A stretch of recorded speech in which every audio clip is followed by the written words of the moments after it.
evening, ladies and gentlemen. It's a great thing here that today we are discussing about the biopharmaceutical product journey, and we are talking about the India's leadership role in the field of biosimilars.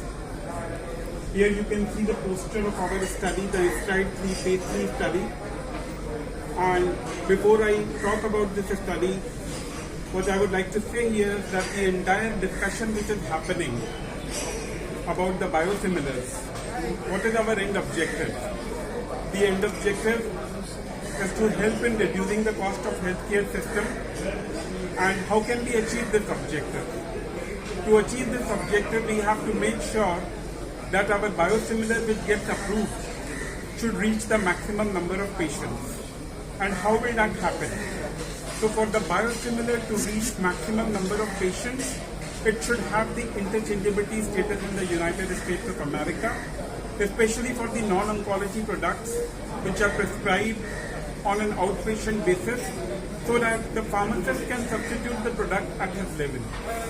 Now the requirements for interchangeability are somewhat higher than the requirement for grant of a plain biosimilar status. It requires a specific study, and for one of our products, biosimilar product which is Biocon's insulin glargine Semglee. This is the first product in the history of United States of America which in July 2021 got the interchangeability status. It's a great achievement for an Indian company that it has been able to get the first interchangeability status in United States. And for Semglee, the study which has been done is a multiple switch study, which is a phase 3 study in which we have compared the efficacy and safety of Biocon's insulin glargine Semglee versus the reference insulin glargine Lantus after multiple switches in type 1 diabetic patients. So this study was done in 127 type 1 diabetic patients.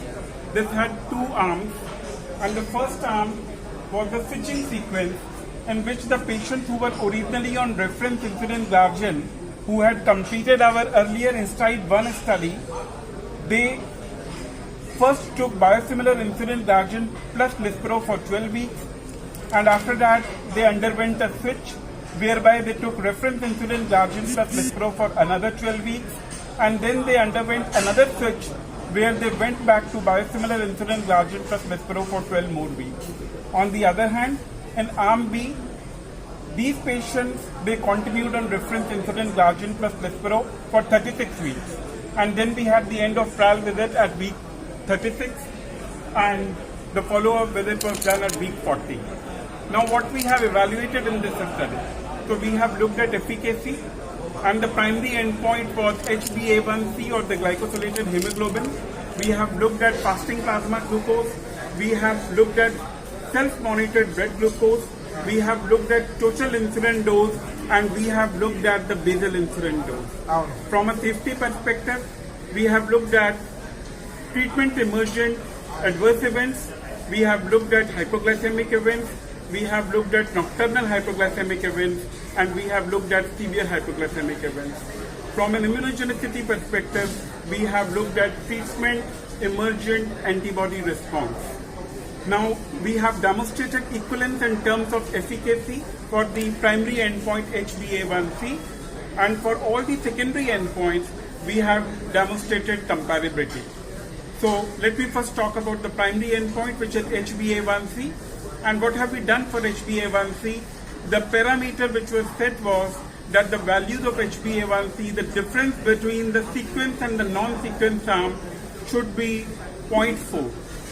The equivalence margin should be plus 0.4, minus 0.4, and the beauty of this product is that when we actually look at the difference, it was much smaller than 0.4, it was only 0.01.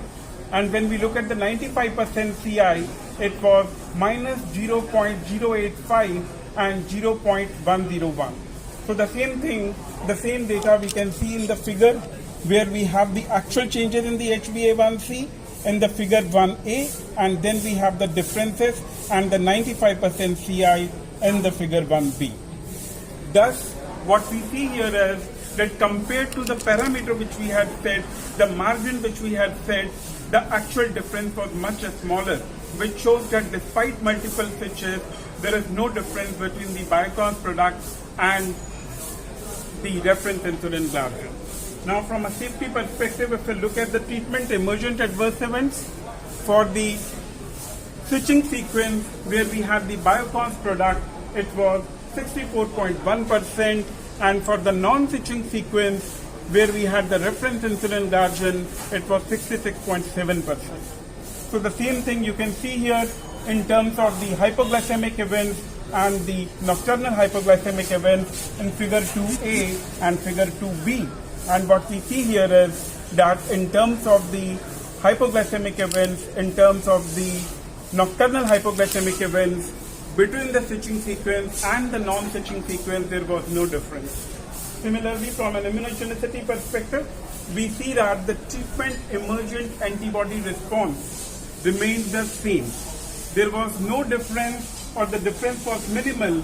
So what we see here is that the incidence of treatment emergent antibody response for the switching sequence was 14.1%, and for the non-switching sequence was 14.3%. Thus, this study created history for the United States of America, and the FDA granted this product an interchangeability designation in July 2021. Because of this, the share of Biocon's product in the United States market has become 5 times, and I'm happy to tell you that more than 10 million pens of Semglee have been dispensed in US, which means that we have been able to achieve our objective of reducing the cost of healthcare system and maximizing the benefit to the patients of US. Being an Indian company, we take proud in delivering this product to the US, to the patients in US, so that insulin becomes affordable to them. And insulin is something which is really life-saving for type 1 diabetic patients. For the last many years, India has been a leader in the field of generics. 40% of the generics in the United States of America, they go from India. 60% of the generics in Africa, they go from India. And 25% of the generic drugs, they go from to UK, they go from India. And I'm sure that in the time to come, with this history having been created by Biocon, in the time to come, India will have the same leadership position in the field of biosimilars, and India will shortly become the biosimilar basket of the world. Thank you.